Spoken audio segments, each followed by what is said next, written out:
This is Mr. Anger. We're going to talk about pace 1075. So if you just started this level, let's see, 72 ends the previous level, so 73, 74, and then you get to this one. And this one is a doozy, okay? So actually, if you are a young person going through this pace right now and you're watching this video by yourself, I want you to stop, pause, and go get your mom to come in and watch this because I need to talk to her. If you're in a school, I want you to make sure your supervisor watches this video because I have some recommendations that will help you as a student and will also give them some guidance as well. All right, so pause now and get your teacher or your parents and then come back and we'll talk about this pace. All right, parents, let's talk. This pace, 1075, is about statistics and probability.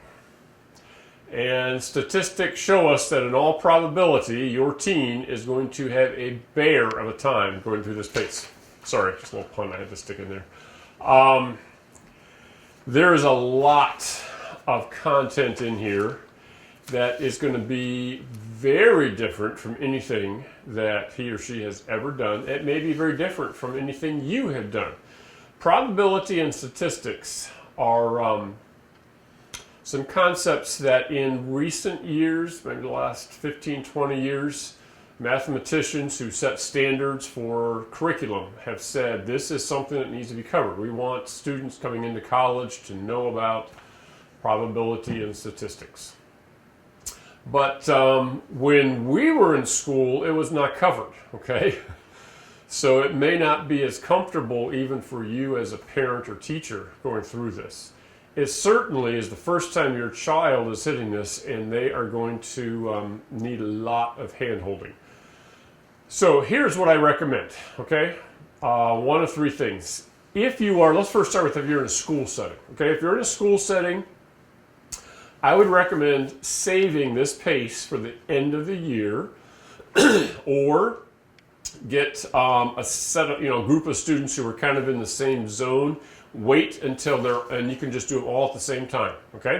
There's nothing, I shouldn't say there's nothing, there's very little in front of this that they have to have as a prerequisite, and there's nothing in here that's built on in the paces that follow, okay? So we can pull this out of the sequence and do it at any point. We don't have to do it as the third pace at the 7th grade level, okay?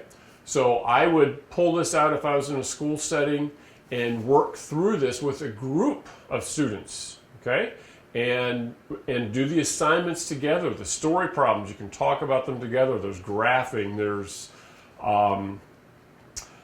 see, just open it up right here in the middle. There's graphing, there's, what's this other thing called? Stem and leaf plots. They have to learn how to interpret them, and then they have to learn how to make their own stem and leaf plots. And then there's a lot of terminology in here that they have never heard before. It's going to take a lot of review, okay?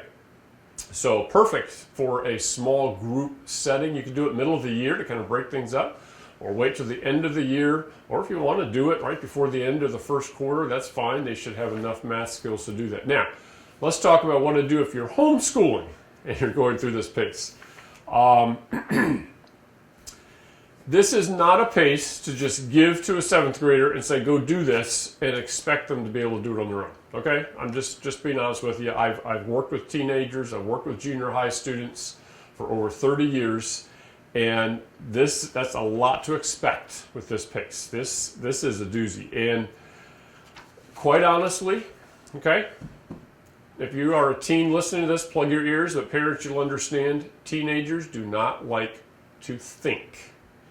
And there's a lot of thinking that has to happen in this pace.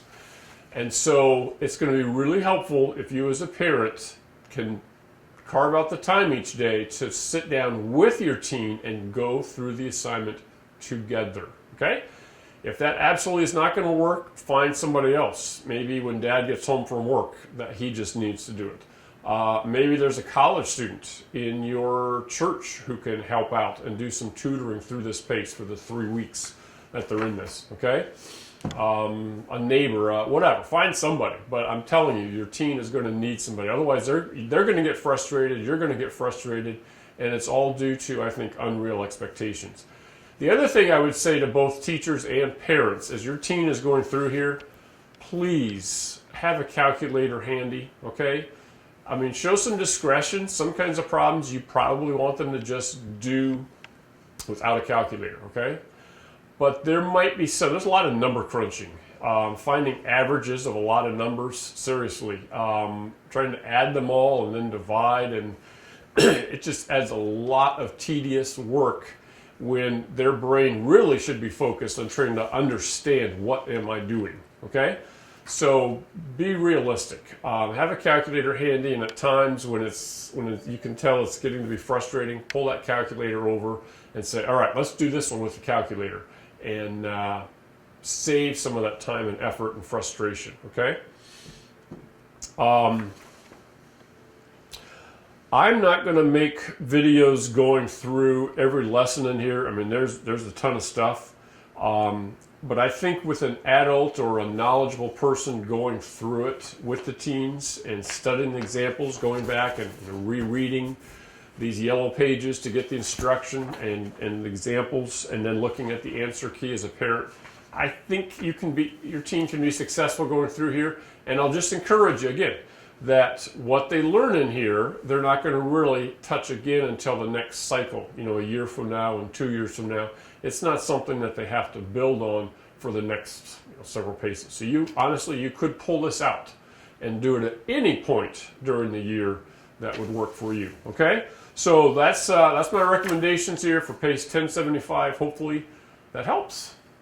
Thanks.